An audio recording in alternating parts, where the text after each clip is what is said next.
giving talks all over the place. I also passed by once Parayangan University, but I think it was the other campus. But I have not been there yet. But I've been to Gajah Mada. I didn't even talk about them yet. I didn't even talk about them. Maybe next time. Anyway, so today, this is. I didn't know which level to talk, so this is like the first part is more like lecture style, but still I assume some physics knowledge. And the second part is based on my paper. Actually, I was just pointing out there's a number missing. There should be another 3 here. This was done in collaboration with Squalin, another professor here in NYCU, 2 students from Vietnam, his students Lin and Hien, and Tichun, a former postdoc here in CTS. Yeah. So yeah, let me just jump into it. Yeah. So actually, before I really start my talk, I want to do a little warm-up quiz. Yeah. So this is a picture of the sun, a high-resolution picture of the sun. I think it's actually one of the highest resolution pictures we have.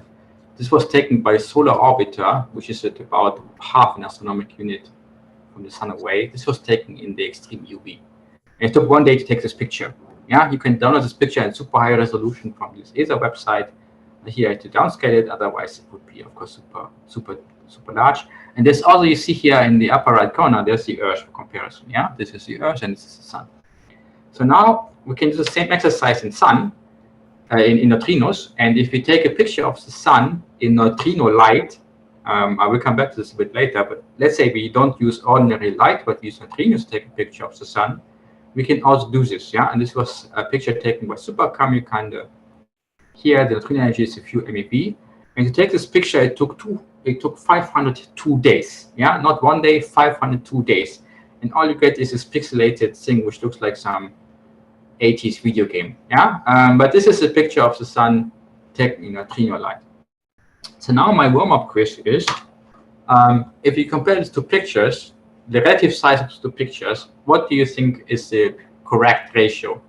So do you think the optical picture is much larger than the neutrino picture in the sky? If you would just put it into the sky, and compare it to pictures, do you think the optical picture and the neutrino picture is of similar size, roughly the same size?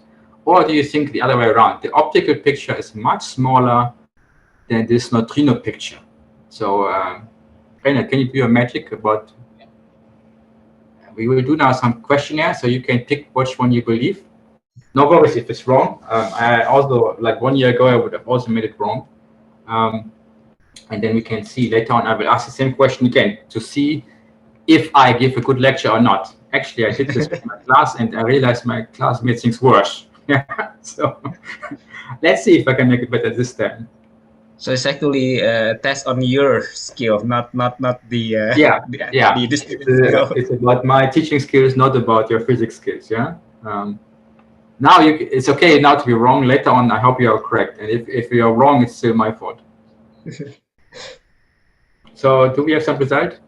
So we have only 4 out of 12 answered. Come on. Okay. What is the distribution? Just curious. Okay. Do you want me to just stop doing poll? Then I can share it. Yeah. Okay. Martin, can you explain the question again? Oh. Yeah. Sorry. So there are 2 pictures, right? So this is the optical picture in UV. Let's say excellent optics in UV. This is from ordinary light, electromagnetic waves, and then you have here this picture neutrino light. Now, if you would plot these 2 pictures on the sky, what is the relative size of the pictures? So is the optical picture much larger than the neutrino picture? Are they roughly the same size in the sky? Or is the optical picture much smaller than the neutrino picture? If you would take like the solid angle element in the sky, like the angular diameter of these 2 pictures, and if you compare them, what is the relative size? Optics much larger than neutrinos, roughly the same, or is the optical picture much smaller than the neutrino picture? Yeah. So are you saying that if we look at the sun from one position using 2 telescopes, one telescope is photon, the other one is neutrino? Yes. And the question is, which one is bigger? Yeah, the picture. Yeah, the picture you get, which one is bigger? Yeah. I see. Okay, interesting. So I already ended the poll. So you see the result. Only 4 people answered. One, two.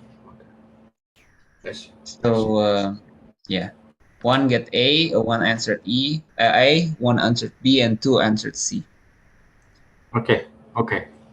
I will resolve it at the end of my talk. Yeah. So stay tuned.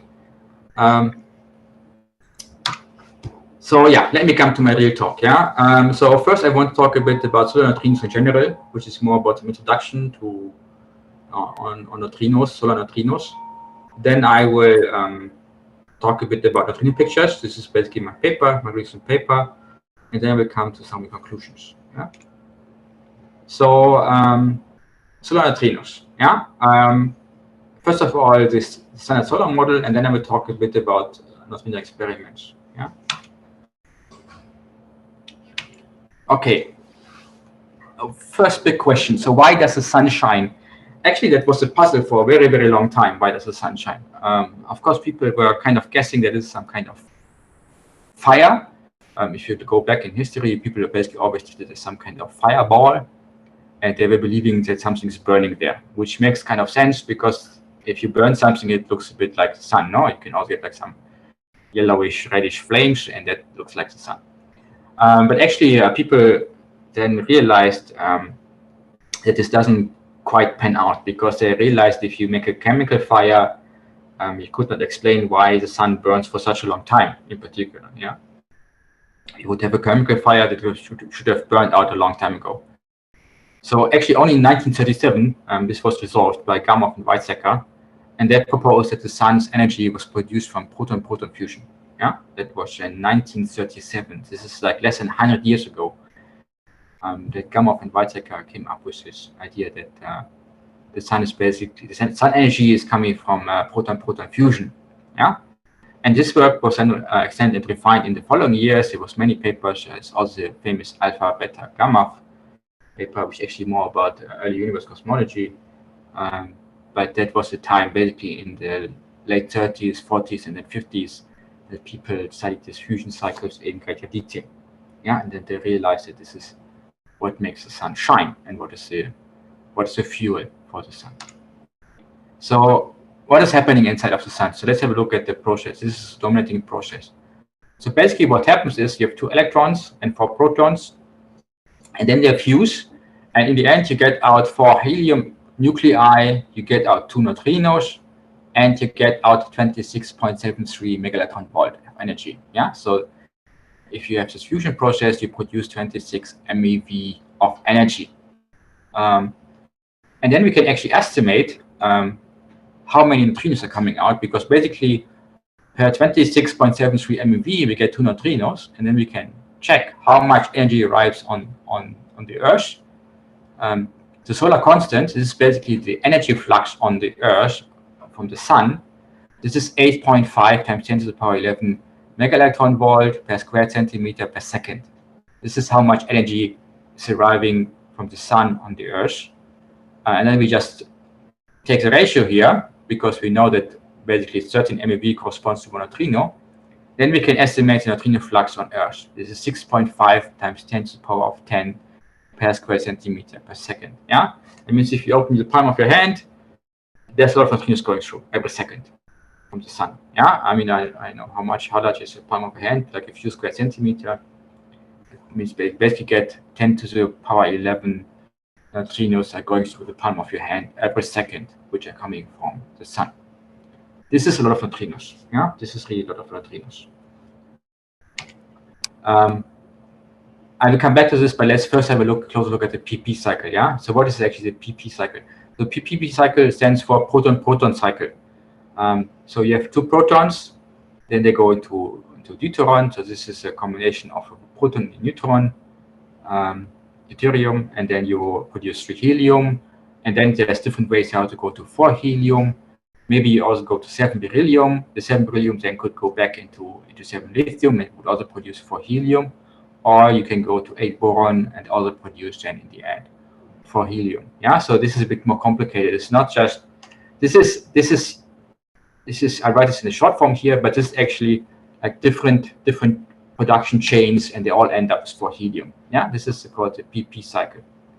Yeah, but this is not actually the only cycle which can happen inside of the sun. There's also something which is called the CNO cycle. So this is for carbon, nitrogen, and oxygen, which is about heavier elements. It's a bit more complicated, but you see you can also make some fusion of these elements. And then I forgot what is the endpoint, but basically also here you see you get out some neutrinos are coming out of this, and you also get some photons coming out, which is basically energy. Yeah. So basically they have like two competing cycles, fusion cycles, which is the PP cycle and the CNO cycle. And they're exotherm. Yeah. So if you want to produce heavy elements, then basically iron, to be more precise, then you have to go, and you can't do this. Yeah. If iron is the end of fusion cycles. Actually, what you should do is then you should compare this. Yeah. So basically, you have all these different fusion processes: PP to D, D to 3 helium, 3 helium to 4 helium, or 7 beryllium, lithium, boron, carbon, neutron, oxygen, nitrogen, oxygen. You should always calculate this fusion rates, and this is difficult. Yeah, this calculation is difficult. But one thing you should keep in mind, which is a generic feature about them, is basically what you get is you get the maximum Boltzmann distribution from the temperature, which determines basically the energy of all this nuclei, yeah, which are inside of the process. On the other hand, if you want to do fusion, you have to overcome the Coulomb barrier, yeah.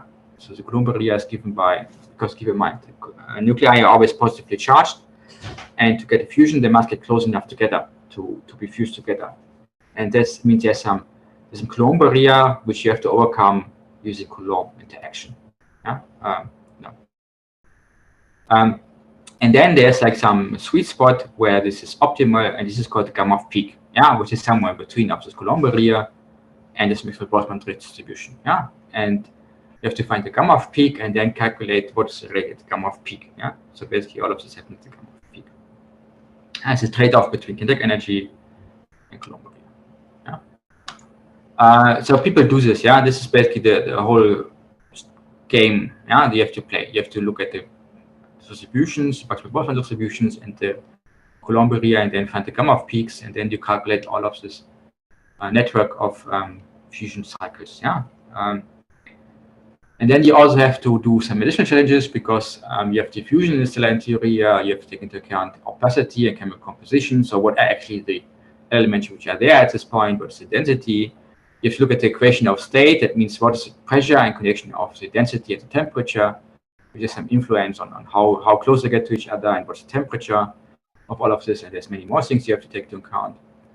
But in the end, people manage. So just curious, the opacity is the optical opacity, like on light or on neutrinos?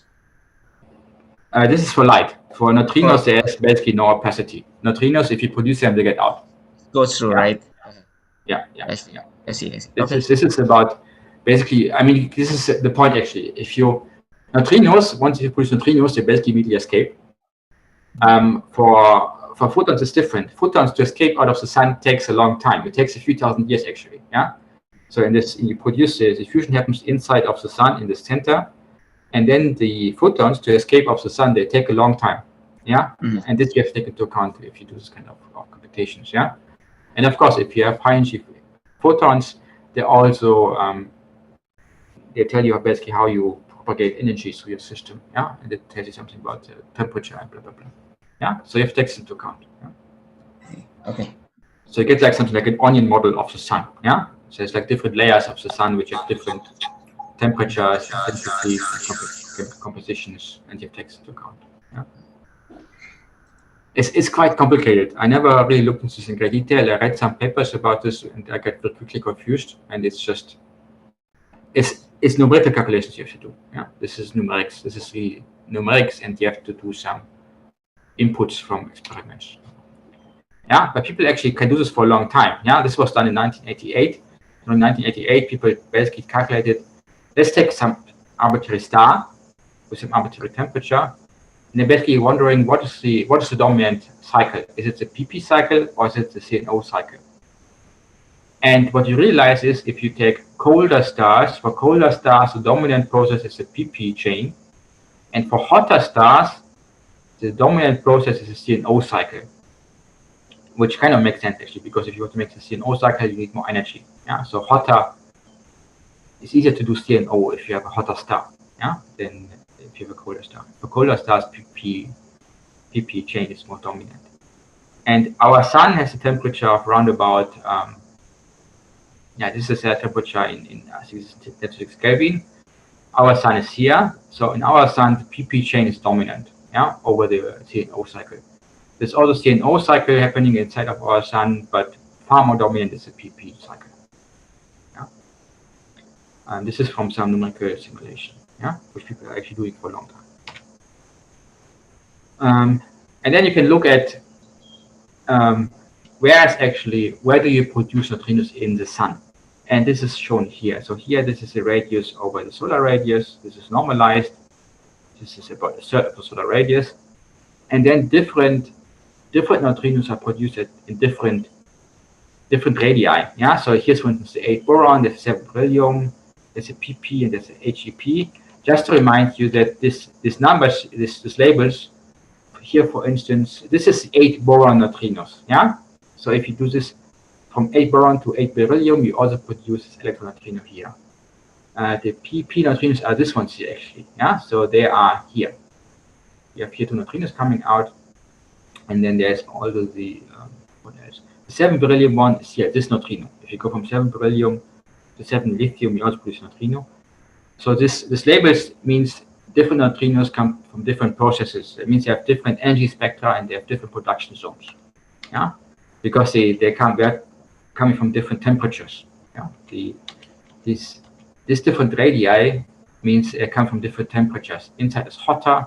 That means you can go to more high energy processes and you would produce more high energy neutrinos also. Yeah, so 8 boron, 7 beryllium, HEP. Yeah, they're different processes, different fusion processes, and they produce neutrinos. Yeah, and they are in different layers of the sun. You can also look at neutrino energy. What is the neutrino energy produced? Then you see here the high energy branch is coming from 8 boron process and the HEP process. There's also the PP process, which is actually the largest fluxes come from PP neutrinos, but they don't have so much energy. They are below 1 MeV. This is a log plot. So you can people are doing this for a long time, producing this solar energy spectrum. What's important, yes, this is important if you want to understand what neutrinos can I see, because all these experiments come with neutrino thresholds. I'll come back to this later, but this is this strange scale here on top actually tells you what experiments can see which neutrinos, because they can only see neutrinos above the threshold. Let me just show you the bigger picture because I think that's a good question. Here I talk about solar neutrinos. Why do we talk about solar neutrinos? This is the neutrino flux on Earth, over all the energies. This is energy scale here at the bottom, and this is the flux. So the ones I was talking about is this blue edge here. These are the solar nuclear neutrinos. They are this blue here. Then there's also solar thermal ones. The lower ones here, they are atmospheric neutrinos. They're also quite interesting and important. There's high energy neutrinos, cosmogenic neutrinos. You see here that the solar nuclear neutrinos actually they have a very large flux. This is only beaten by this cosmogenic background here. This flux here. This is larger. But these ones are very difficult to detect because it's very difficult to detect low energy neutrinos. So basically our detection starts basically here at the solar neutrinos. There was a question? Yes, I think I have a question. Yeah. Can you go back?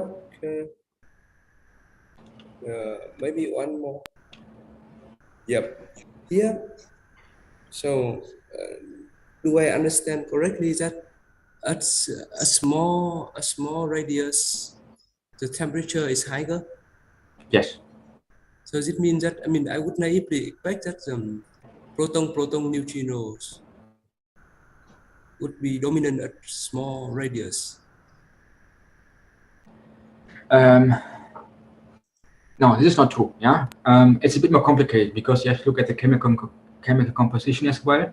So what elements are there, and then inside the temperature is higher, but also heavier elements tend to go towards the center.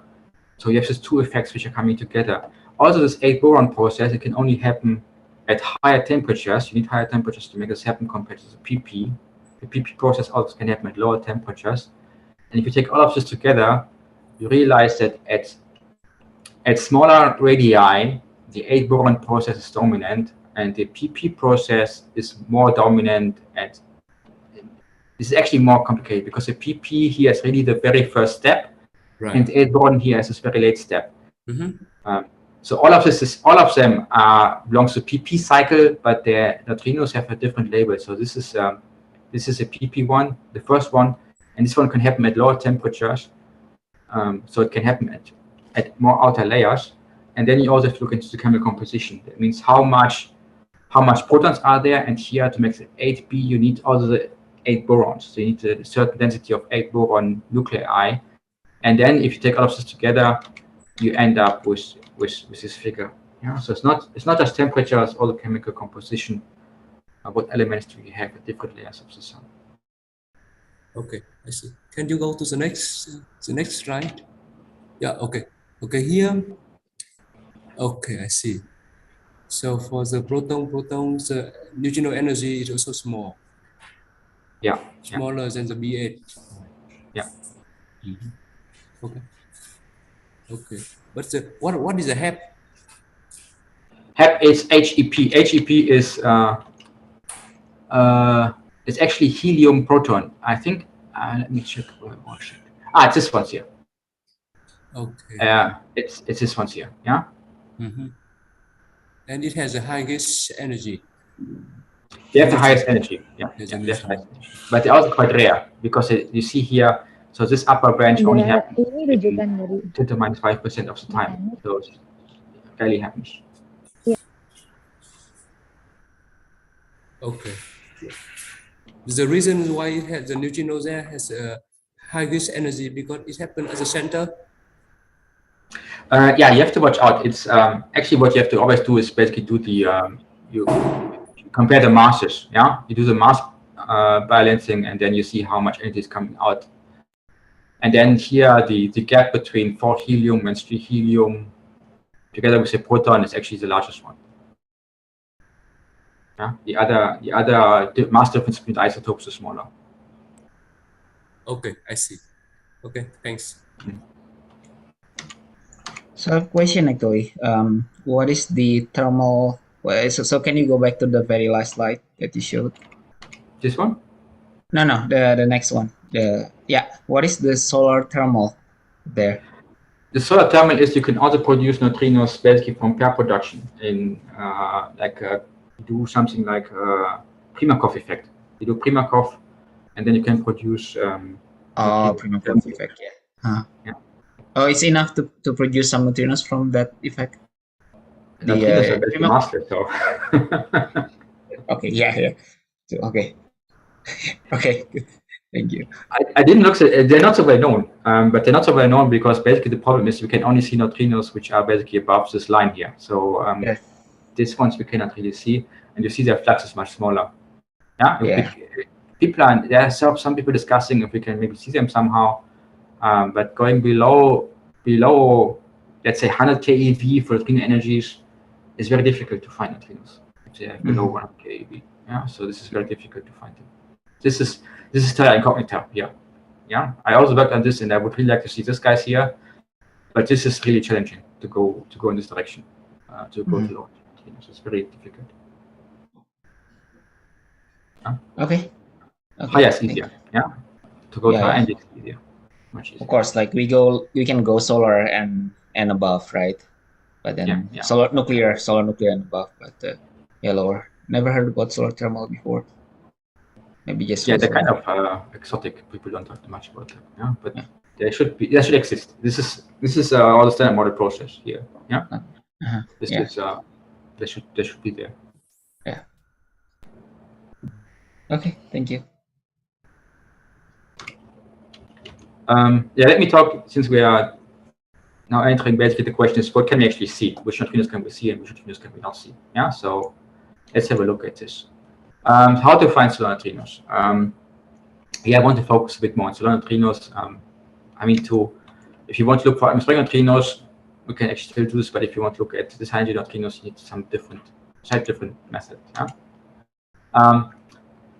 So the problem with neutrinos is, or the blessing, it's actually, it's the same thing occurs in the blessing, is that they have tiny cross sections. This is 10 to minus 42 square centimeter, which is at the order of attobarn, which is super tiny. This is, here I talk about solar neutrinos. If you want to find solar neutrinos, their cross section is at this order, which is very, very tiny. That means basically you need, if you need many neutrinos to get any scattering event. Yeah? And the good thing is that there are many, because as I said, we have about 10 to 12 solar neutrinos per second per pulse. Yeah, that means if you make your experiment large enough, from time to time you will have some interaction, which is also the rough idea. So basically, what you need is large experiments, and then you will get some few events. Yeah, the energy is also not so small. It's around MeV, which is also good. Yeah, it's actually a problem if you go to smaller energies, your cross section becomes smaller, and at the same time your impact on the experiment becomes smaller, which is a bad combination. Yeah, if you go to high energies, your cross section keeps on growing for some time. Also, the impact on the experiment keeps on growing for some time before it tips over again. Yeah, which actually happens on very high energies. So this is actually okay. The energy is okay. So there are two main types of detectors people discussed and people are using. First one is radiochemical. The other one is called real-time. I will show you an example for both. Yeah. So let's start with the historical one, which is radiochemical. So this is a famous Ray Davis experiment, Homesick experiment. This is one example. There have been others, but this is the first one which was looking for specifically for solar neutrinos. And it has a very long runtime of 26 years. Yeah, from 1968 to 1990. This is a picture of this one. Yeah. So this is, I'm not sure. I think probably this is Ray Davis, but I'm not sure. But this is a detector. So this is like a huge tank, steel tank, which contained some cooling liquid for refrigerators. And this cooling liquid was special because it contained chlorine. So it's some chlorine compound liquid. And the idea was that you take this neutrino from the sun, it interacts with the chlorine in your detector. And then if it interacts with the chlorine, it will produce an argon atom, and you get some awesome electron. And then this argon here is unstable, so it decays within a certain time. I forgot the half-life of this argon, but it decays into some other element. And the idea is basically you take this one, you regular wash out through the tank and try to extract these argon atoms, and then try to detect these argon atoms. So it's a chemical process to find these argon atoms. Yeah. The threshold for this process is 814 keV. That means you can only see neutrinos which have more than 814 keV. Yeah, let me go back to show you this one here. Here is this line actually. This is the 37 chlorine line. That means you can only see neutrinos which have more than this energy. That means you cannot see the PP neutrinos, but what you can see is you can see the 7 beryllium neutrinos, you can see the 8 boron neutrinos, you can see here this all this neutron NOF lines, you can see the PP neutrinos, so you can see all of these neutrinos, yeah? In principle. Yeah, but this is not real time, because basically what I was saying is this is exposed to the neutrinos, then you produce argon inside, then you chemically extract the argon, but this doesn't happen in real time because you don't know when actually you produce the argon. You can only tell basically when the argon decays, yeah, in your when you collected the argon. So this is not a real-time experiment, and also you don't know what kind of neutrino it was because you have no way to reconstruct the energy of the neutrino. You can only tell the energy of neutrino was above 814 keV. Yeah, so you only get basically an event rate, but then there's very little information about your incoming neutrino. Yeah, and this is this result. Yeah, so this you see here starts in 1970 is the first data bin here. This is actually before 1970. And it goes up to 1995. Yeah, this is his result. Yeah, this is the atoms per day, argon atoms per day, and you see basically what you see is that you get less than 1 atom per day of argon produced. Yeah?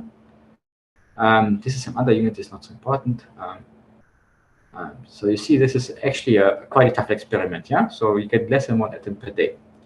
So this is a very remarkable experiment. very remarkable, and it was very long going on. And actually, then Ray Davis got the Nobel Prize for this one because he was the first one to define solar neutrinos. He got it together. He shared the Nobel Prize with Koshiba, who was one of the leading persons in Kamiokande experiment, which was also looking for solar neutrinos in a different way. Yeah, so this is quite remarkable. So I will skip Kamiokande and try to talk about super Kamiokande. They are very similar. It's just about size is different. Super Kamiokande is just much bigger than Kamiokande. And hyper Kamiokande was also already approved, which will be basically again the same, but again just bigger. Yeah, let's talk about super Kamiokande. So this is a neutrino detector in Japan. So the Ray Davis experiment was in the US. This one is in Japan now. It started operation in 1996. So basically after, you see, this one ended in 1994, and then in 1996, super Kamiokande took over. Now, this is basically just a huge steel tank, 40 times 40 meter. Yeah, it's a cylindrical steel tank, and it contains 15,000 tons of water. Yeah, it's kind of cleaned up the water, but it's basically just water. Yeah, inside.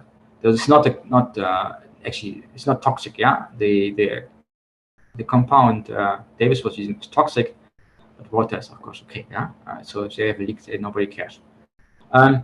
This one. At the walls of the steel tank, you have about 13,000 photomultipliers, which are just cameras. It's just basically just a digital camera, a more fancy digital camera, much more fancy digital camera. But this is what it is, yeah. And this is 1,000 meters underground. Yeah, there are some super fancy pictures about this, but then I was confused about the copyrights, so I didn't know if I can show this here or not, so I don't show this. But if you Google super Kamiokande, you will find a lot of impressive pictures. Yeah. So how does it work? So how does super Kamiokande work? So basically, what happens is, you say a neutrino from the sun arrives in the detector, yeah, or any other neutrino. You can also use other neutrinos. And then this neutrino, what it does is it kicks out an electron from the water. Yeah, so water is H2O, and there are some electrons inside. And then what it can do is it can kick out an electron from this chemical composition. This electron can emit Cherenkov radiation in a cone shape. This happens if your electron has enough energy that it's flying faster than the speed of light in water. Yeah, this can happen because speed of light in water is smaller than the speed of light in vacuum. That means electrons can actually fly faster than the speed of light in water. And then what happens is you would emit some Cherenkov radiation. And this Cherenkov radiation is emitted in a cone shape. Yeah, and then the photomultipliers basically they see a ring. Yeah, they see a ring, and this ring then they can reconstruct from this ring. You can reconstruct the energy and the direction of the electron, yeah, just with some precision. Of course, you get some uncertainty, but from this shape of the ring, the diameter of the ring, you can reconstruct the energy and direction of the electron. Yeah, this is what super Kamiokande can do. They can also do muons in a similar way, basically the same way, but the ring will look a bit different, which tells it that can distinguish electrons from muons. But for solar neutrinos don't have enough energy to produce muons, so solar neutrinos exclusively produce electrons inside of the tank. But both experiments, Super K and also the Ray Davis experiment, they actually found that they see less neutrinos than you would expect. So this is a famous Ray Davis experiment. Blue is what they have seen. And this band here is basically some theory predictions on how many neutrinos they should see. Yeah, the scale is not so important. What is important is that the blue one is smaller than this big one, this yellow one. Yeah, plus the other ones. Super K and Kamioka, the predecessor of Super K, the same thing. So the blue one is experimental data, and this yellow one is what they expected. Yeah, and then there's also snow, which also sees a deficit, and galaxy and sage. It's not so important. They all see some deficit. So what about this deficit? This is called the solar neutrino puzzle. So people were confused about this. So why are there less neutrinos from the sun than expected? Here actually is some indication because this one fits. I will come back to this later. Yeah. So the experiment saw less neutrino events than expected. So what happened? Of course, then people get crazy. Yeah. You can blame everyone. Everyone in the story you can blame. So the first thing you can blame is, of course, the solar model is wrong. Actually, there are less neutrinos produced in the sun than solar model was predicted. Yeah, what could go wrong is the neutrino cross-section. That means actually the number of neutrinos is correct, but the interaction cross-section is different than what people predicted. That means basically you would see less events than you would expect from the flux, which is correct. What about, this actually means in some sense all the standard model is wrong. Another possibility which was then turns out to be correct is neutrino oscillations, which is a part of saying standard model is wrong. Standard model is wrong, by the way. People should not forget about that. This is a quantum effect, and the argument is not so hard to understand in some sense. So basically, neutrinos are waves, and there are three kinds of neutrinos. There's electron neutrinos, there's muon neutrinos, and there's tau neutrinos. And each type comes with a slightly different frequency. If you look at the frequency of this wave, which is given by the energy of this wave, you would get slightly different frequencies. And the consequences, you get a quantum interference effect, because actually you produce them as superposition of the three types. And if you superpose three waves with slightly different frequencies, what you get is some beat effect. And that means that if they oscillate, if they propagate, that you get some oscillating pattern. So after some distance, the electron neutrinos turn into something which looks like a muon neutrino, or in something which looks like a tau neutrino. And this then happens. So basically, the electron neutrinos, when they travel, they change the type. And this is important now. You can see it especially here. Here, if you want to make this happen, this neutrino here must be an electron neutrino. If this is a muon neutrino, you cannot do this reaction, because you could not produce an electron here. You would have to produce a muon, and so neutrino doesn't have enough energy to produce a muon. So here, you can only see electron neutrinos. Also here in super K, this number is actually a bit more complicated. I could also muon neutrinos, but this total number is different. If you have an electron neutrino or a muon neutrino, you get different cross sections, you get different numbers, you get different results. So this is all important. So the flavor, we call it flavor, these three types, matters on how many events you see in your experiment. This is important. They change flavor on their way. An important lesson out of this is neutrinos have different masses. Now this is a good thing about SNOW experiment, Sudbury Neutrino Observatory in Canada. They could also use a different mode by using heavy water, and then they could actually check for all neutrino flavors. And if you check for all neutrino flavors, then it's an agreement. So here, if you count all the neutrinos, not just electron neutrinos, you get agreement with the data. This was basically confirming that neutrinos from the sun to here, you produce them as electron neutrinos, but they arrive as a mixture of electron neutrinos, muon neutrinos, and tau neutrinos. This was basically the proof that this is correct. Actually, there's other things which came into account. They did many things, many measurements, but this led to the Nobel Prize in 2015 to Takaaki Kaiichita and Arthur MacDonald. So Kaiichita-san, he was working for Kamiokande and Super Kamiokande, and Arthur MacDonald, he was basically responsible for SNOW, the experiment in Canada. And both of them did very important contributions to show that neutrinos do oscillate, which shows that neutrinos have mass. This was very important result, and this actually breaks the standard model. Standard model of particle physics actually says that neutrinos should be massless, and that has shown that the standard model is incorrect. It's easy to fix in some sense, but it's still wrong. People should not forget about this. There's a lot of bad publicity. Okay, this is basically slow neutrinos in a nutshell. So let me come to my paper. Or is there some question about this first part?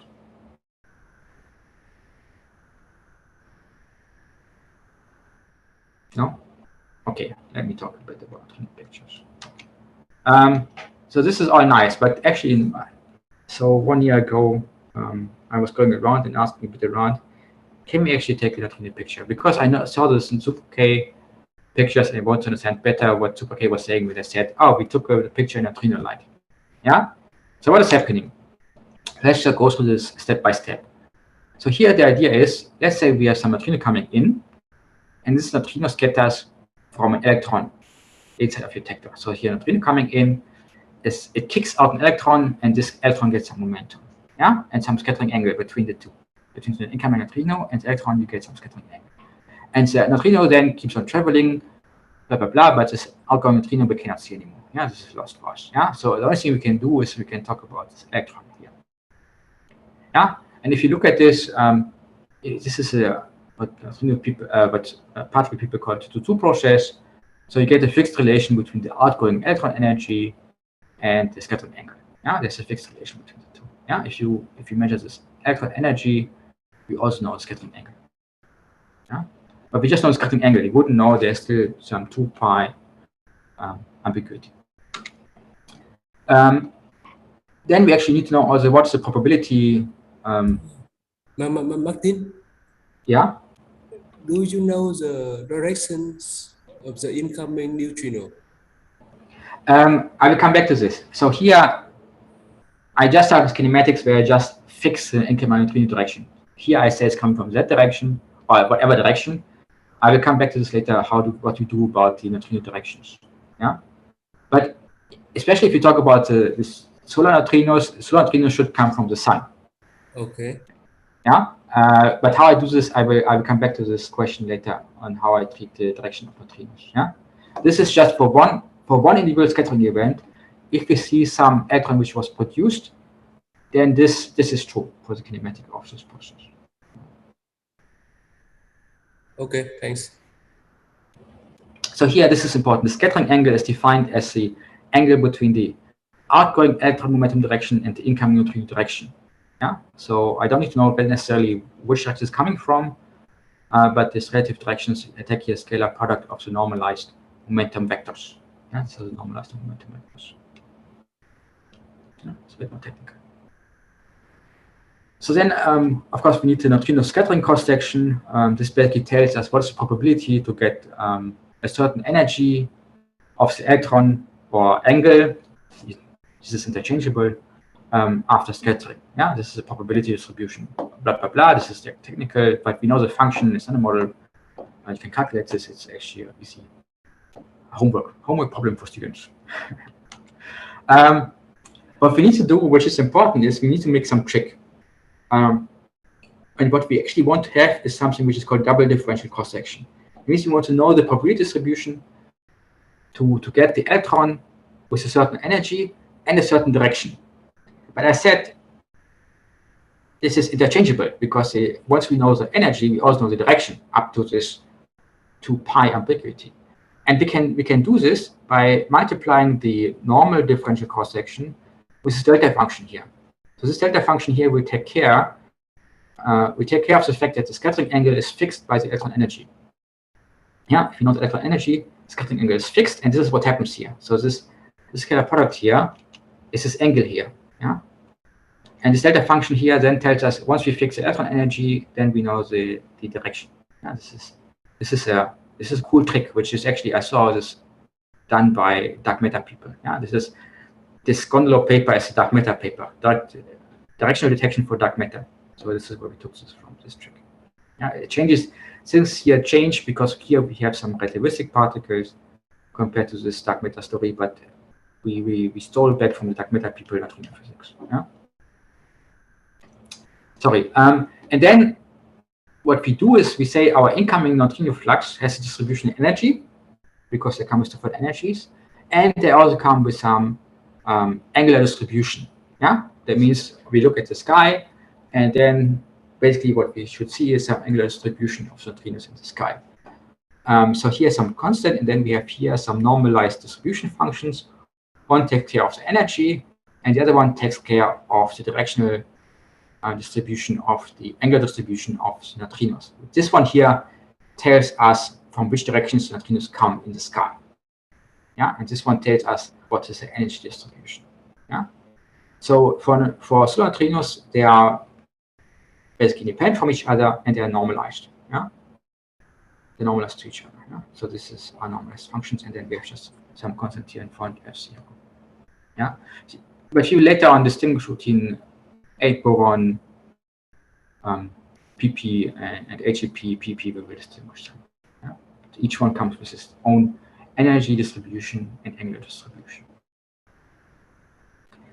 And then what we can do is we can plug this all together, and then our differential rate, that means our expectation for events which come with a certain energy and with a certain direction for the electrons, this is for the electrons now, is given by this formula. So here basically what we fold is, we fold the incoming flux. Here we see the epsilon and the lambda from the neutrino flux with the cross section, and we also get this extra delta function from this double differential rate. Yeah, so this is the integral we have to solve. This is an integral. We have to solve this. Yeah, this is a key formula for a neutrino picture. So basically, we start here with some neutrinos coming in. They have some energies and they have some directions, and then what we get out is some distribution for electrons as energy and direction. Yeah, this is the real thing which we can see in our detector, and this is the one we want to get back. Yeah. So let's have a look at some simplified examples first. How does it play out if we solve this integral? Yeah. Let's have a first look at some monochromatic point source. That means we fix the neutrino energy, and we also fix the direction of the incoming neutrinos. Let's just say they would come from a point source. It means they come from one fixed direction, which we say is coming from that direction. Yeah. Then we can do this. We can do the integrations. Actually, we still get some delta function. And we also do now the same thing for a ring source. Let's say we fix the neutrino energy, and then we say all the neutrinos come from a ring in the sky. If you look into the sky, it's really like a ring. Yeah, it's like an empty ring. Yeah, so this delta function here means they come from some fixed angle, which is a ring in the sky.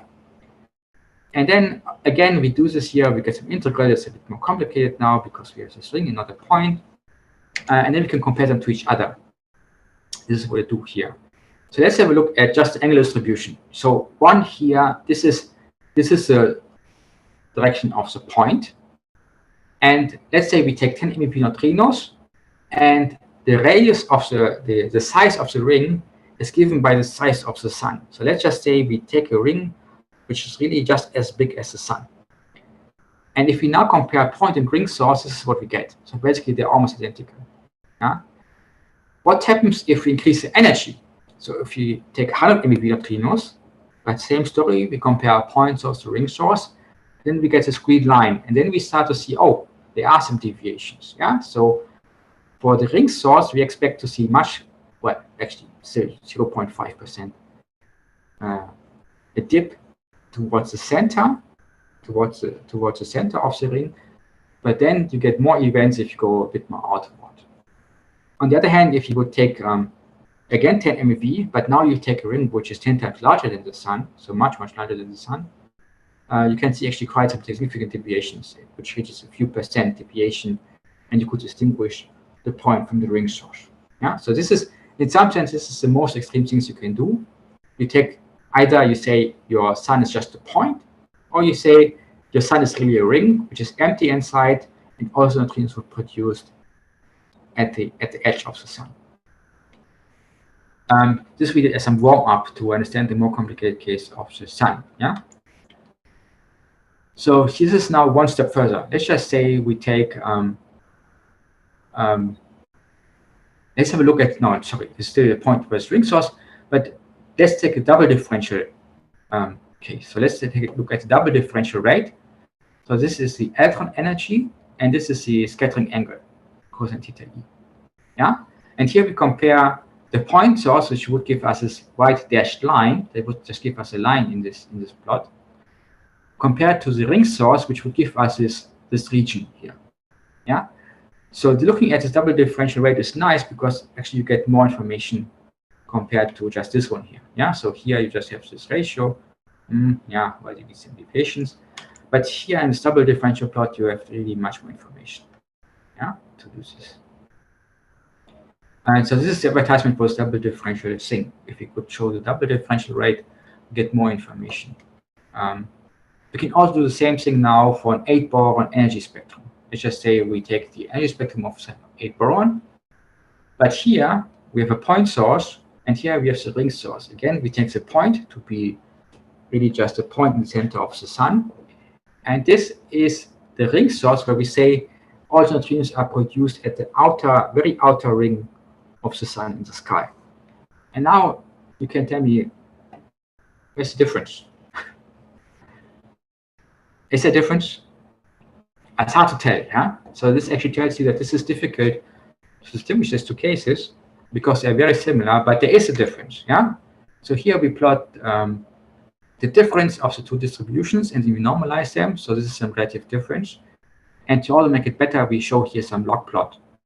And then, so this is basically the same figure. So here we have this energy and here's the cos theta. And here you see this is the same scale, energy cos theta. And then the colored region tells us where the difference is larger than 10%. So you see here, there's this red region here. There are some, in this red region, the ring source gives us more events, and in this green region here, the point source would give us more events. Yeah.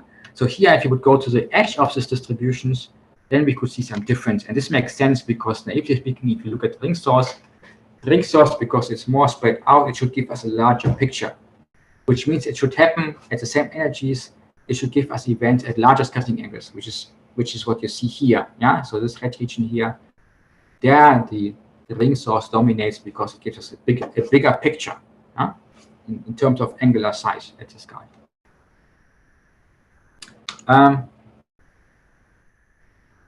So what about neutrinos?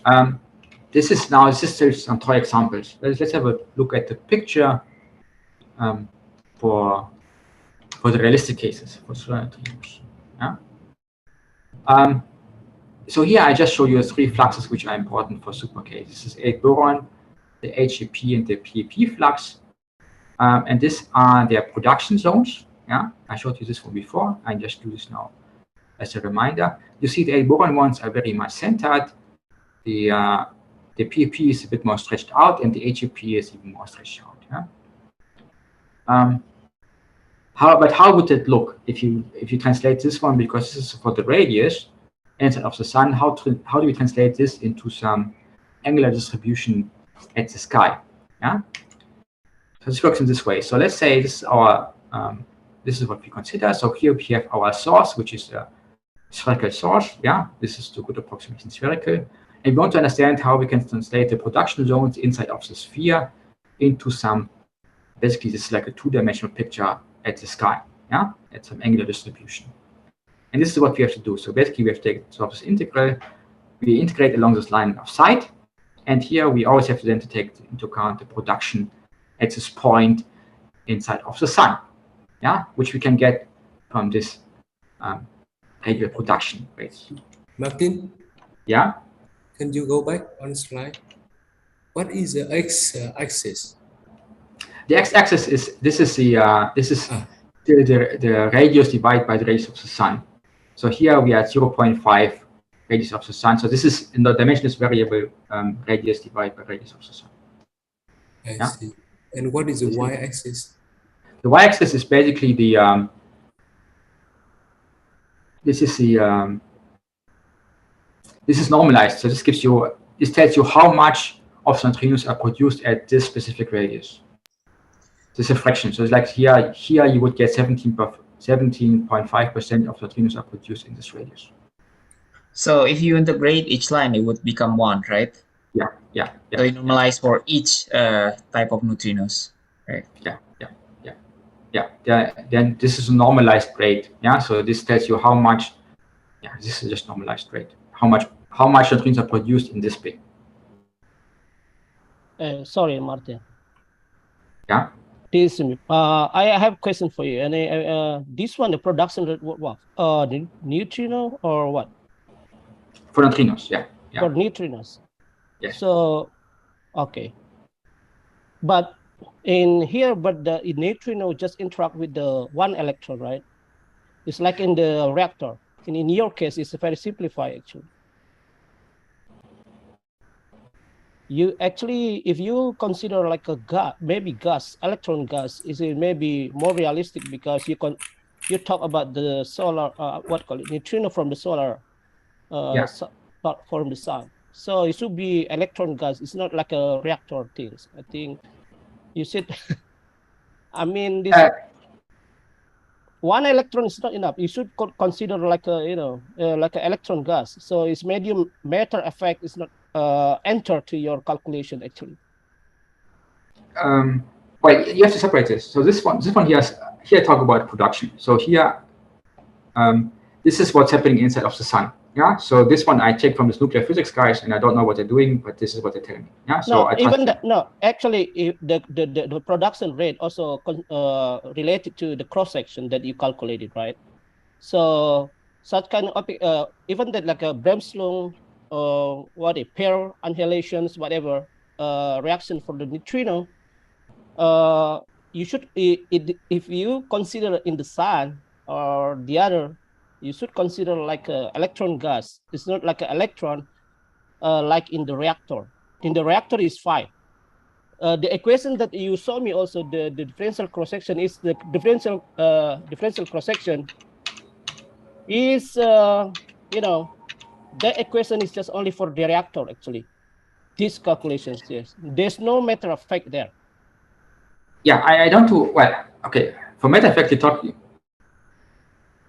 Well, let's just go through this. So here, this one is neutrino production in the sun. So this neutrino production in the sun is coming from fusion processes. So here, you're right. You have to do cross sections, and you have to use, but then you have to take the nuclear fusion cross sections, which are different cross sections than I use here. And this they did some simulations about this, and I cannot talk too much about this because I'm not an expert. But I assume they did things correctly. And I mean, people are doing this for many, many decades, and basically this results, at least for these three fluxes, they're consistent with each other. Yeah, there are still some open issues, but I hope they do things correctly. So this is what they take from them. And here, basically what you do is you also produce purely electron neutrinos. Yeah? Yes. And then they come out of the sun. And then what I assume here, what I did here is, here I actually assume one neutrino comes in and scatters off a single electron.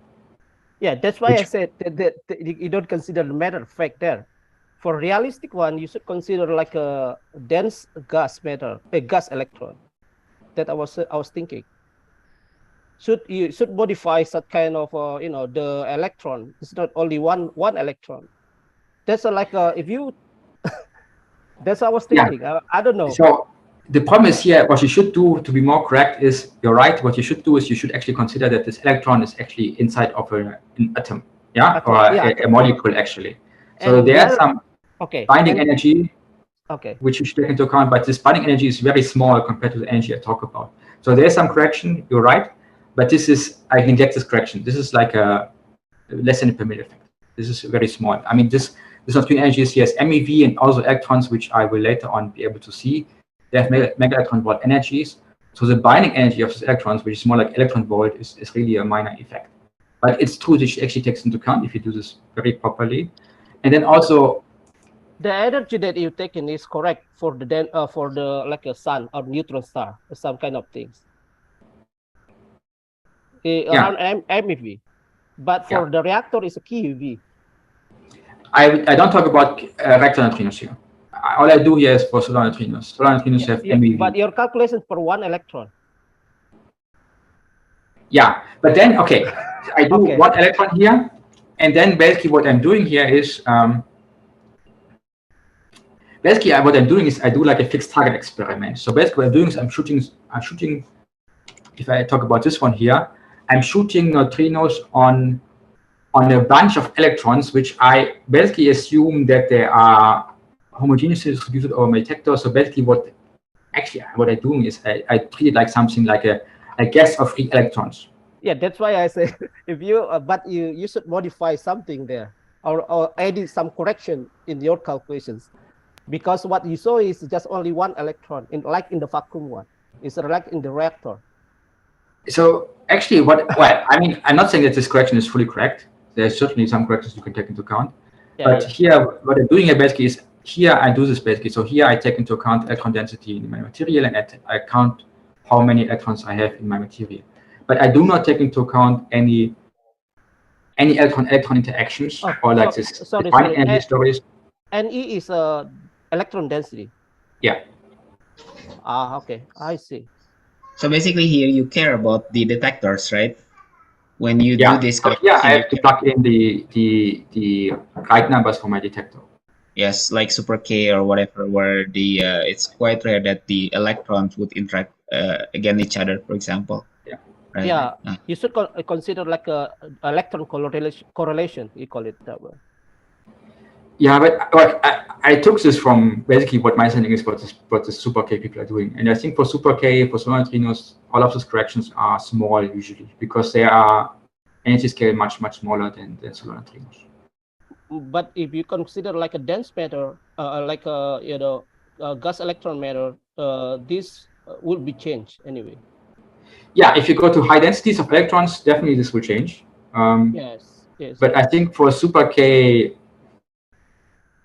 as water, I mean, water is not extremely dense. May confuse me. That's why I said if you sometimes say super K is okay, like super K is okay, but now you're talking about the sun. The sun is kind of different.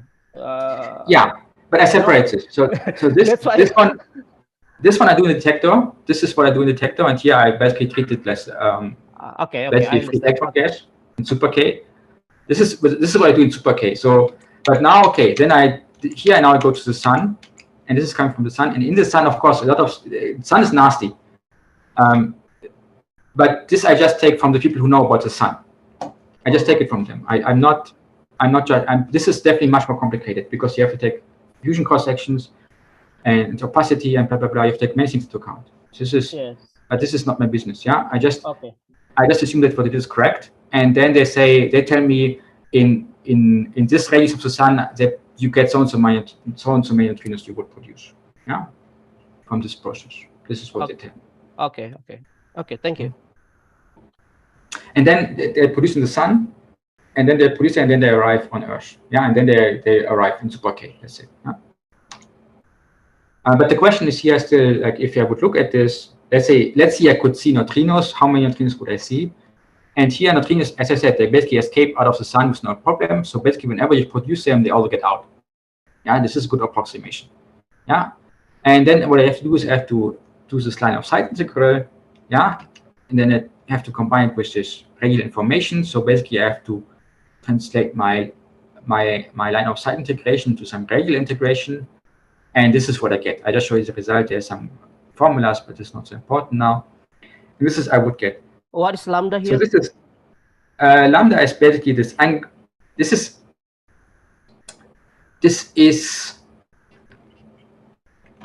The lambda, the omega is my angular picture. So how bright is this spot in the sky?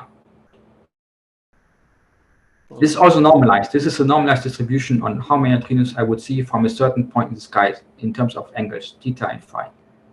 But it's radial symmetric, so I only show you phi. Yeah, so this phi is completely symmetric. I see. Okay. This is what I get then. So theta nu is basically so 0 is my center of the sun. This is the center of the sun.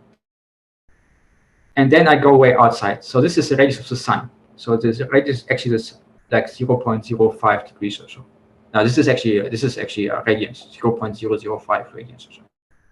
This is radius of the sun. And then I see basically that my neutrinos are very much in the center of the sun. So the 8 boron neutrinos, they would lead to some very bright region inside of the sun. And then the HEP neutrinos, they would give me a bigger picture than compared to the 8 boron, but the HEP neutrinos are still very much centered inside of the sun. So they are very much inside of the sun. If I could see neutrinos directly, if I could see neutrinos directly and look at the sun, I would see actually the sun gives me some radius, which is given by this line here, but neutrinos are a bright spot inside. And this tells me how big the spot is. So question, you said that if you could see neutrino directly, or you could see the electrons scattered from neutrino directly? If I could see neutrinos directly. This is neutrino. Still neutrinos. Okay. This is a distribution of neutrinos in the sky. And then I have to look what happens when they scatter with electrons, and then I get the picture in electrons. Yes, okay, good. Because electrons I can see, neutrinos I cannot see. But if I could see neutrinos, directly, you cannot see every electron, okay? You cannot see every electrons. Super K can see electrons. Actually, they still can see electrons because, but anyway, electrons are more visible than neutrinos. Yeah, let's agree on this. Good. Yeah, and now I can translate this into some.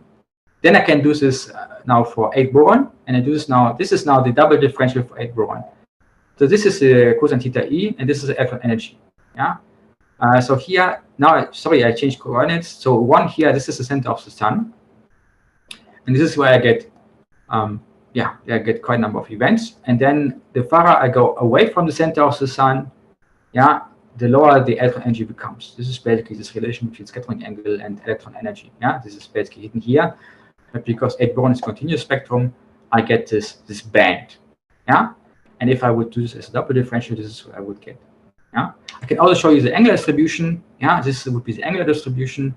So here actually at 1 is the center of the sun, and here is the radius of the sun, which is basically almost the same because the sun is actually not so large. And then if I look at the angular distribution of the sun, of the electrons, I get this line. So you see here the electrons are scattering with much larger angles compared to the radius of the sun. This is for the electrons inside of Super-Kamiokande. This is sorry. The R of the sun is 0.999 something to 1, right?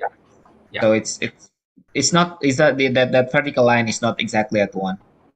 It's not exactly at 1, but at this scale on your screen, I guess it's basically at 1. Yeah. Okay. Good. It's actually not, if you think about this, because I told you here, you can see the radius of the sun is at 5 times 10 to minus 3. That means cosine theta nu is about 1 minus theta nu squared divided by 2. So it's 1 minus 10 to the minus 6 divided by 2. So it's here. Yeah. Okay. But this is in terms of angular distribution of electrons. This is angular distribution for neutrinos, and this is angular distribution for electrons. It's a big difference. Then we can do the same thing for HEP neutrinos. They're very similar to the 8 boron neutrinos, but they have higher energies. That was interesting, but the problem is they have a much smaller flux. So you see also this is the number of events you get. The brighter, the more events you get, this drops.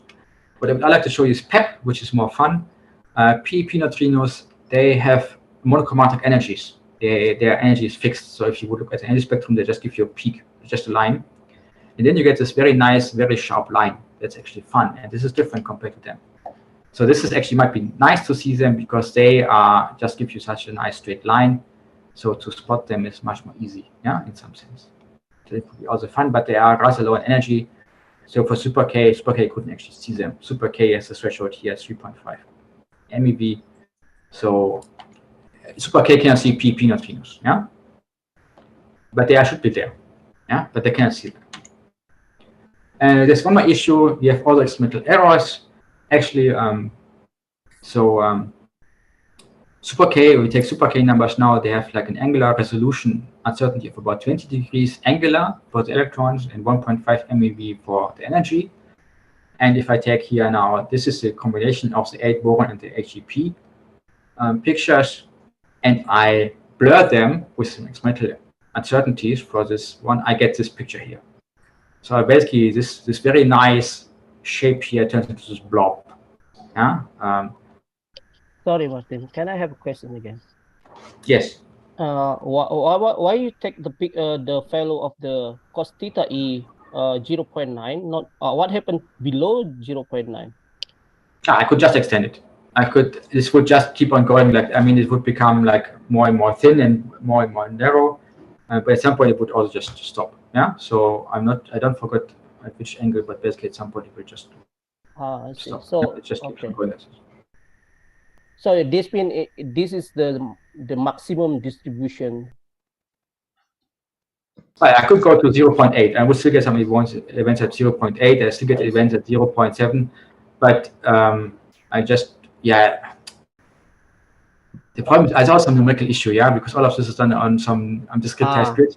To see something here at some point it becomes very annoying and very time consuming. And in the end, I'm more really in the forward direction. So it means that you can also calculate it below 0.9. Yes. Definitely. Okay. It's an arbitrary cut. It's an arbitrary plot decision on. Okay, I see. Okay. So, question: why does the central gets shifted to the right to the theta d? I assume that is the angle of the electron in vector, right? Yeah, this would be like the reconstructed angle, if you want. Yeah, this is like the reconstructed angle in your detector, and this is just what we got. We just took some Gaussian errors, and we followed it with this distribution, and this is what we got. So don't ask me too much about this. Also, I mean, it's actually, I mean, if we did this just to make some example case to show how this would change drastically. The big issue is that the errors in Super K are actually not exactly Gaussian. They also depend on energy. They also depend on where you are in your detector. So all of it's really just a try example and just to show you that actually this picture gets heavily distorted by what you expect from the resolution errors which you have. So here you're not even assuming like, you know, the resolution is function of energy, and where the if you know if it's more sensitive in one energy or the other, you haven't considered that even. No, okay. This is also this one here we assume a water-Cherenkov detector, but if you want to go from water-Cherenkov to like say a scintillating detector like snow, it's just really scaling, because basically what you only have to reduce, you have to rescale the number of electrons. This is a simple scaling. You can also do here, actually what I didn't include is also the Super K has an energy threshold, which is somewhere here. So actually this I shouldn't plot because Super K cannot see this. These plots are generic in that sense. That's why we plot it this way. And here we just want to show in principle, if you would take things more realistic and take some errors similar to what Super K would do, you would get this kind of distortions. But to really, if you want to do things really proper, you should do like really the full reconstruction, use realistic errors for some specific experiment, and then do this more proper. But we didn't want to be too specific about the experiments. Also, there are new experiments coming. There's Hyper K coming soon. There's also Juno in China. So there are new experiments coming, and for all of them, you could do this exercise and you will get different results. But we're not saying which experiment you should use here. Yeah, so it's just we try to make things generic and easily redoable for whatever experiment you care about. Yeah? Okay. So it's really about developing formalism on what is the neutrino picture, how does it look like, and this is, I would say, this is a neutrino picture. Yeah, although it's not neutrinos, but this are the scattered things in your detector. You could do the same thing for muons quite easily. You could also do the same things if you go to high energies. You might even be able to produce mesons in your detector. If you think about toy neutrinos, IceCube or so, then you should do this for the charged, whatever components you produce in your detector. Yeah, whatever particles you produce in your detector, like maybe some mesons, maybe even some hadrons. So you can easily take our formalism and apply it to some other cases. Yeah, but here we took the kind of the simplest case, which is electrons for solar neutrinos. All solar neutrinos we know quite well. Yeah, solar neutrinos we know quite well. If you would look into other sources, we had some look into some. And usually, the zero predictions are not so easily to understand what is going on. Yeah. Martin? Yeah? What is the difference between the left and the right picture? What is theta D and ED? So on the left, this is a theory picture. This is really what you would get if you just do scattering. But the problem is, if you want to reconstruct the electron energy and the electron angle in your detector in Super K or in other neutrino experiments, there's always some error, reconstruction error. And this error is not so small. So for angles, for solar neutrinos producing electrons in Super K, the reconstruction error of the direction of the electrons is about 20 degrees. So you can measure the direction of the electrons with about 20 degrees uncertainties. And the energy reconstruction error is about 1.5 MeV. And the left-hand picture is the one without errors, basically perfect reconstruction.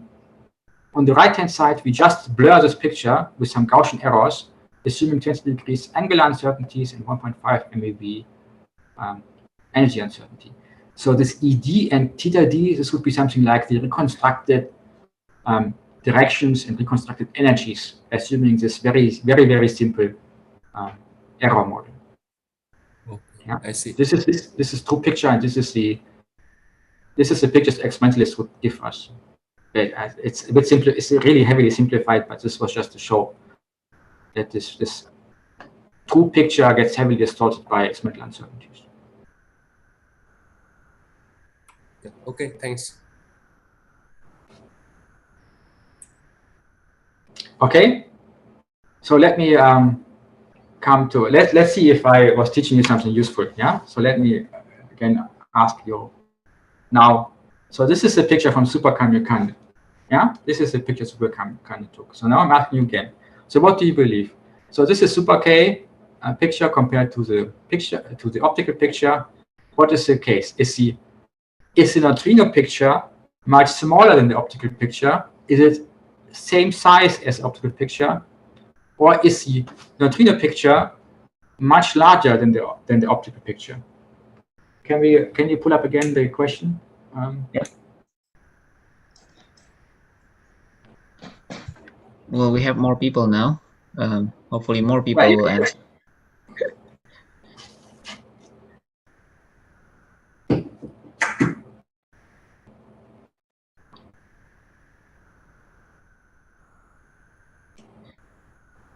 Only 2 people care to answer now. Please, if you just type in what you believe. Yeah, I mean, we will not check. We will not create your.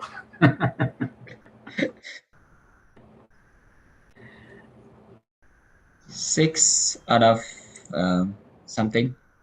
Yeah, 6 is okay. No, I mean it's more than before. So okay, let's see. Let me stop the poll.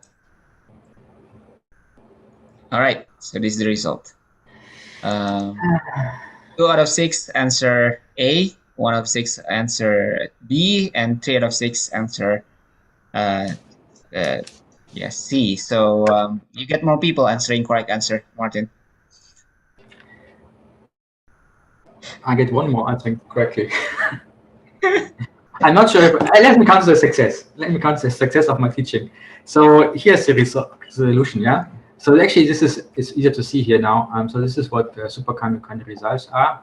So this is cosine theta with respect to the sun, and this is their events. Yeah. So here, this cosine theta sun is what I call cosine theta E, basically. Yeah. And actually, also your question provider. So here you see basically you still get events for much larger or much smaller values for cosine theta. They go down to 0.5. You still get some events. But for us, I mean, we didn't care. We just cut at 0.9, which is basically the first spin of Super K. So this is the result from Super K. This tells you that the picture they show is much larger than the sun. Yeah, yeah, the sun here is basically all in the first spin. Yeah, cosine theta of the sun is basically 0.999 something. Yeah, this one is correct. C is correct. Yeah, the neutrino picture which they show is much larger than the sun because they are not showing the neutrinos. They show the electrons. Yeah, this is correct. C. Yeah, actually, there's some newer pictures at this one, but with newer pictures because there are you see some more access. So this, I couldn't do this warm-up quiz. Yeah, so there are some newer pictures which are slightly better and less selected, but this is basically what I can do. Yeah, this is the story. So let me come to some conclusions. Neutrinos are difficult, but also fun. Let me just say what I forgot to say is here this distributions that can be inverted. Yeah. So this double differential for the rate, there's some formula which is called I now forgot how it's called, but basically there's some way to invert these distributions that once you would measure this, if you measure this distribution with arbitrary precision, you could go back and try to reconstruct the energy and angular distributions of neutrinos. So if you would measure this one precisely, you could actually reconstruct the neutrino picture, the full neutrino picture. Yeah, you could do this. Yeah, but this one here is tricky. Yeah, so this would be very hard for neutrinos.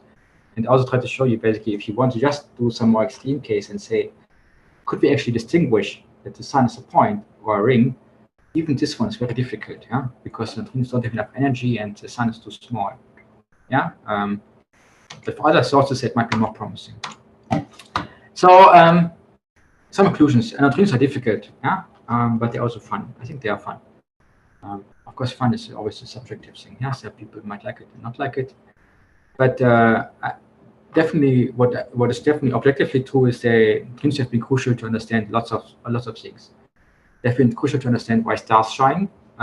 Because they are produced in nuclear processes, and if you do fusion processes, you need to have neutrinos. Without neutrinos, it wouldn't work. They have been also crucial to understand many radiative processes on Earth. They have been crucial, actually, if you go back to early history of radioactive studies, you need to understand neutrinos. Yeah, there was also this very famous letter from Pauli when he proposed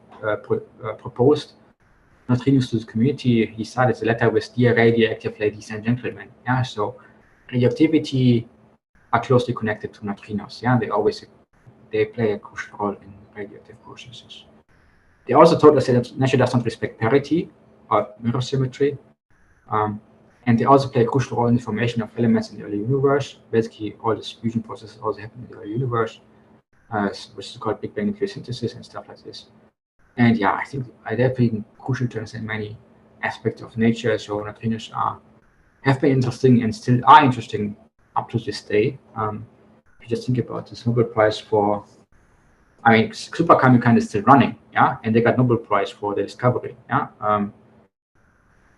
So it's still going on. Things are still going on, yeah, and there might be some more surprises coming out near future, yeah. So this is the end of my presentation. Yeah. Let me thank you, yeah, for paying attention to this. And if you have any questions, just feel free to. Thank you very much. Let's give us a virtual applause to Martin. So Martin gets a lot of questions, but I think we're still open for some more questions if there is any. Parada, do you want to ask questions? Yeah, sure. Okay. Yeah. Go ahead. Yeah, I have a question, sir. But so in this calculation, in your paper, you just consider one flavor, neutrino. Actually, we don't. I didn't mention this. So basically, okay, what you do is, of course, in the sun you produce electron neutrinos, but then they oscillate on the way to come to us. Sure. I mean, you don't even include the oscillation things in this calculations. We do, but I didn't want to talk about this here. So, I see. So actually, yeah. Actually, so okay. It's in here. So basically, here you see there's some alpha. Yeah, sure. I know. And we take into account. So basically, actually, for the solar energies, you can roughly say that 0.37 of them are electron neutrinos, and the rest is muon and tau neutrinos. And we take this into account. So basically, we take the flux and we split it into some electron part and into a non-electron part, and we know roughly the ratio. And then we also take this into account with this cross section. So we took this into account. Yeah. So a bit simplified. When you calculate the three flavor, for example, three flavor of the neutrino, and then you can see the picture of the neutrino, not only the electron, but you can see how they oscillate. Is it possible, or is it true? In the picture, I mean, in the picture you can see like a oscillation of the neutrino from the electron to the muon, for example, or to the other type of the neutrino. In this picture, it's a bit. You could actually see it in something, but it's a bit tricky. So what you can see, what you could try to see is if you want because neutrino oscillations depend on energy. Right. So you could try to see some kind of oscillation pattern in the electron energies, which we didn't take into account properly because we just assumed a constant oscillation rate. Yeah, so we simplified this somewhat, but it's a good approximation for what super K can see. For super K, it's a bit tricky. What you would want to do is you should also want to do some other studies to make this, to really see the oscillation patterns. And also keep in mind, because they have only MeV energies, you cannot produce muons or taus in your detector. So you're always stuck with electrons, and then you cannot distinguish between charged currents and neutral currents, at least not you cannot do this in super K, where you only do elastic scattering. So if you would take into account some inelastic scattering processes, you could try to do this kind of flavor studies. That would be fun. Yeah, that would be fun to do this. But here we just try to do the most simple exercise we can do. But I see. Okay. If you go to higher energies, definitely you should also look into muons, for example, and then you could do some more fun. But you need higher energy neutrinos to do this. I see. So this is also possible to extend to like a NSI, like a non-standard interactions kind of things, right? Yeah. Of course, if you want, you could. That's also here we always assume standard model, standard solar model and standard model neutrinos, with standard model interaction neutrinos. But of course, if you look into this picture here, for instance, it might be fun if you see some deviations from what you would expect from the standard solar model using standard model neutrinos. And then, of course, if you see some deviations that could come, for instance, from NSI, that actually that this is not as it should be, and this is because the cross-section is different, because the cross-section NSI affect the cross-sections, for instance, or other features. Yeah, so you could these pictures are also actually a way to look for new physics scenarios. Yeah. Also, yeah, if you would see any feature here which looks different, that there should be some kind. Either you did something accidentally wrong, or it's new physics. Yeah. Okay. No. Okay. Yeah. Thank you. Maybe the other person. Any other questions?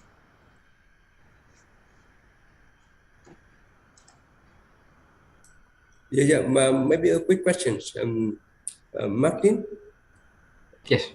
Yeah, right at the beginning, you mentioned that the dominant process to produce neutrino is in the sun is 2 electrons and 4 protons. Yeah. So that's curiosity. How do people come to this conclusion? Well, I mean, okay. Actually, this one was, I think historically, basically, people are very early on us. I mean, in 1937, this was from Gamow and Weizsäcker, and they understood that protons should be able to go into fusion process, and then you should be able to produce something like helium. Yeah, this is something they understood in 1937. I think at that time, because they are lighter elements, they're easier to understand compared to heavier nuclei. Yeah, compared to CNO. What about the CNO cycle? What's going on there? This was more difficult at the time. So they speculated that this is a thing, and this was correct in that sense because it's dominant. So what you should do is, I mean, then people understand looking at other elements, heavy elements, that there are also like fusion processes, like here in the CNO cycle. And then this is the critical thing. This is, people then try to understand, if you look into some star, some arbitrary star, and try to understand which process is dominant. Is it the PP chain or is it the CNO cycle? And then they realized that this depends on the temperature a lot. Yeah, on the stellar temperature. I think, yeah, this is the core temperature, I think, yeah. And then they realized that the higher you go in temperature, the more important the CNO cycle becomes, and the PP chain becomes less dominant, less relevant. There's still both of them are happening, but at higher temperatures, the PP chain becomes less relevant in terms of how much energy you are producing from these two processes. And this is it's at higher stellar temperatures, the CNO cycle would have a higher contribution to the energy production in a star than the PP chain. This is from nuclear physics. This is like astrophysics, nuclear astrophysics. People did these calculations, and this is their result. No, okay, interesting. Thanks. Yeah, usually people calculated like X factor something for calculate this one. But this, I think, not only the temperature, but this maybe also depend on the radius of the that you mentioned. Different, because if you get that the sun have a different layer, which is if you like a corona layer something, maybe the atoms or the nucleus is different in every layer. Yeah.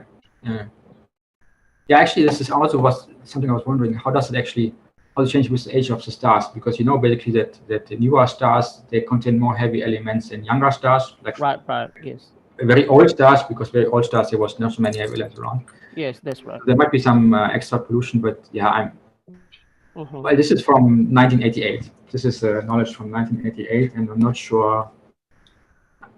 There should be newer figures about this, which is probably a bit more complicated. But I think the rough picture still remains.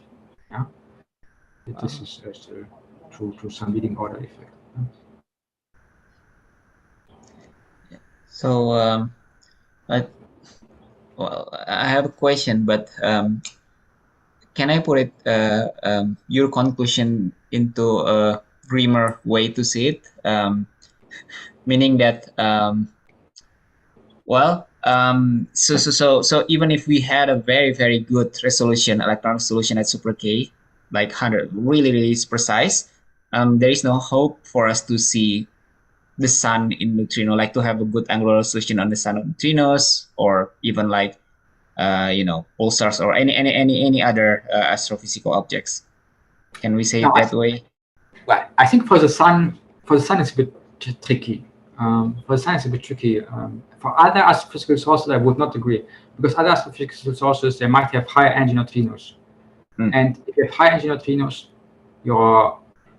basically what happens is, if you think about this, so this one would peak more towards the center. So this picture here would ramp up and would peak more towards the center. You can see it maybe better.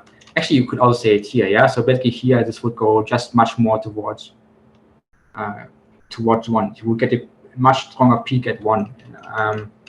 Or you can also say it, this also right, it's here. So here is basically the question, let's take a source, and can I distinguish the extreme cases saying it's a point source, or is it like a ring source, which is the most extreme things you can do. And if you go high in energy, you see you can better distinguish these two cases. So if you have high energy neutrinos that would have, then you can easier distinguish them. What you can also say is, if you would have larger sources, that would help, of course. If you have some source, astrophysical source, which is bigger than the sun, because the sun is actually not so super large. And also, actually, keep in mind, because neutrinos inside of the sun are again actually just a tiny fraction of the sun. So actually, they don't really produced all over the sun. We're looking into some sources, and there are some which might work better, but the problem was, simply speaking, that the energy spectrum, and especially the radial profile of the production zones of neutrinos, we couldn't find, so we didn't look into them in greater detail. Yeah, that might be some follow-up work, which one could do, look into different sources, like for instance galactic center. Yeah, galactic center. You might argue there might be easily neutrinos with more energies than a few MeV coming from the galactic center. Galactic center is actually roughly the size of the sun. But because the energy of them is much larger, there might be some ways to get some better pictures. Yeah.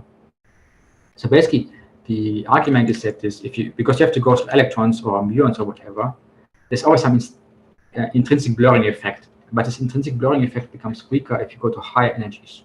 Yeah? And even here, I would always argue, of course, this is, if you look into this one, this is like so bad, but actually, if you know your error quite well, you can also try to unfold your error and try to, from this measurement, you can try to reconstruct this picture, and from this picture, you can try to reconstruct the neutrino picture. So you can try to do this chain properly. But of course, with every step, you lose something, and how much you lose and what is your limitation is always a bit difficult to say. I mean, this is more an experimental question than a theory question. So, yeah. So yeah, but what's saying that if we ever to discover the dark matter and relates to neutrino from the galactic center, then probably we can probe the distribution of dark matter through that way. Maybe depending on the mass of dark matter. Yeah, you could also try to do this if you would say that that dark matter annihilates into neutrinos. Let's say for some reason they like to annihilate into neutrinos, and then you try to take a picture of the neutrino sky. Then you could try to reconstruct. Do we see some kind of? Do we see a picture which matches the dark matter halo? Yeah, because for dark matter halo, you would also expect that not all of the sky is equally bright in neutrinos. And if you say they're coming from neutrino annihilation, and then can you actually see this in terms of, is there some part of the neutrino distribution which looks like a dark matter halo? Yeah, this is also if we discuss. I mean, you could also try to combine different sources, and then you can use it as some kind of background subtraction method, because basically here, let's say here we know neutrinos, we know solar neutrinos, we can just subtract this, and is there some bump somewhere, like here? Yeah. Is this some new physics? Is there some neutrino source in the sky which was somewhere here? Yeah, well, I guess not here, but of course you can ask these questions, but then you have to understand properly what is the neutrino picture from a known source to subtract this from potentially unknown sources. The x-axis is equal at the center, Martin. You see.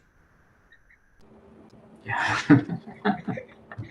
it fits the with you know with what we think about the dark matter. Should be near the sun, not very far from it. Anyway, okay.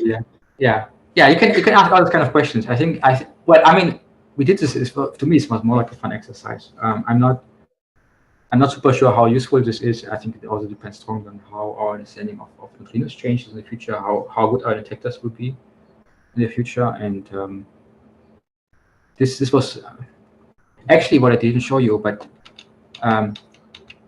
here these guys are well known. Yeah, so these guys are well known, but there's some problem which is called solar metallicity problem, which is basically we don't know so well the chemical composition of the sun. And there are two popular models.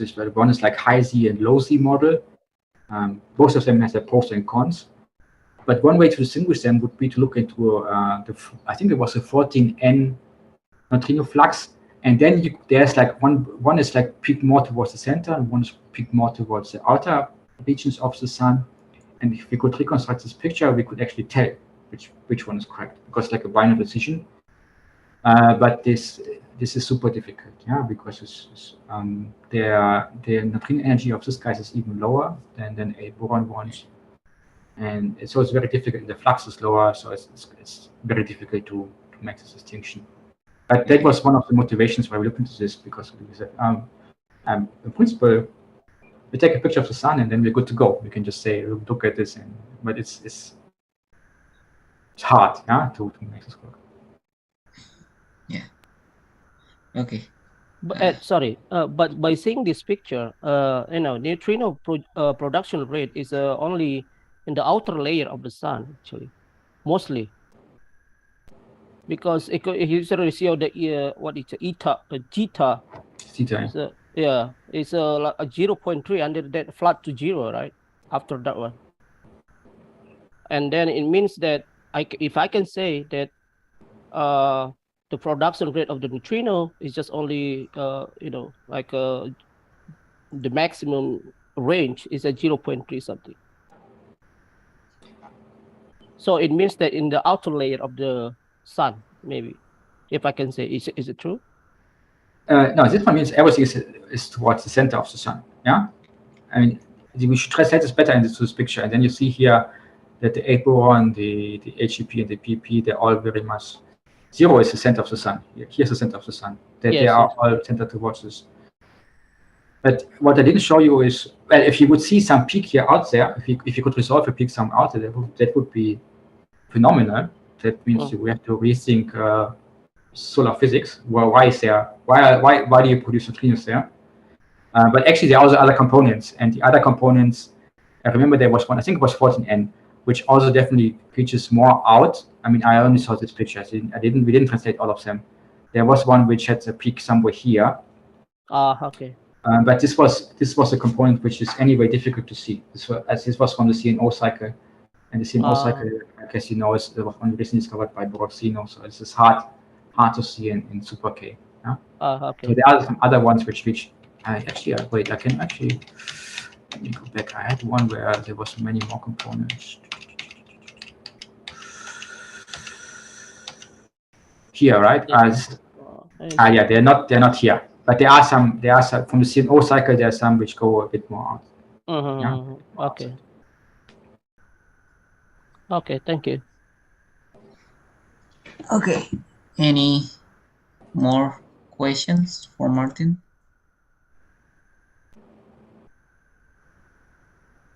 Sorry, if I look there, it's because I have two screens and I'm not looking at you because I'm impolite. Okay. If there is no question, we should thank Martin again. Thank you for a nice talk. Yeah, it should be.